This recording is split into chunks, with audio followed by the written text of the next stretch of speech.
Hi guys, நான் வந்துட்டேன். So last day of trip நாங்கள் எங்கள் அத்தை வீட்டிலேருந்து கிளம்பி மதுரையில் இருக்கிற பாண்டிமணி கோயிலுக்கு தான் போயிருந்தோம்.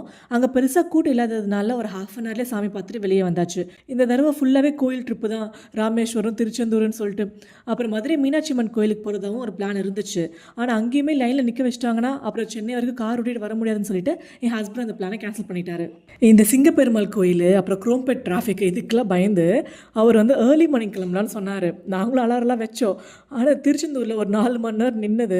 அப்போல்லாம் கால் வலிக்கல. வீட்டுக்கு வந்து படுத்தோடனே அந்த அப்படியே எலும்புலாம் ஒரு டான்ஸ் அடிச்சு போட்ட மாதிரி ஒரு தூக்கம். அலாரம்லாம் அடிச்சுது. பரவாயில்ல இருந்துட்டு போன்னு நாங்கள் தூங்கிட்டோம். ஸோ நாங்கள் லேட்டாக தான் கிளம்பணுமா. ஸோ அவர் நினச்ச மாதிரி நாங்கள் வந்து சென்னை டிராஃபிக்கில் மாட்டிக்கிட்டோம். வீட்டுக்கு வரும்போது மணி வந்து 8 ஆயிடுச்சு. எதனா ட்ரிப் பிளான் பண்ணுறோன்னா அந்த ஊருக்கு போகிற ஆர்வத்தை விட புதுசாக ஃப்ரிட்ஜ் மேக்னெட் வாங்க போகிற சந்தோஷம் தான் எனக்கு ரொம்ப அதிகமாகவே இருக்கும். எப்போ ட்ரிப் போயிட்டு வீட்டுக்கு வந்தாலும் என்னோட ஃபர்ஸ்ட் வேலை இந்த ஃப்ரிட்ஜ் மேக்னெட் போய் ஒட்டுறது தான். ஒட்டிட்டு அப்படியே பீரோ ஃபுல்லாக பார்க்கும்போது எனக்கு ரொம்ப சாட்டிஸ்ஃபைடாக இருக்கும். நம்ம இவ்வளோ ஊருக்கு போயிருக்கோமே அப்படின்னு சொல்லிட்டு.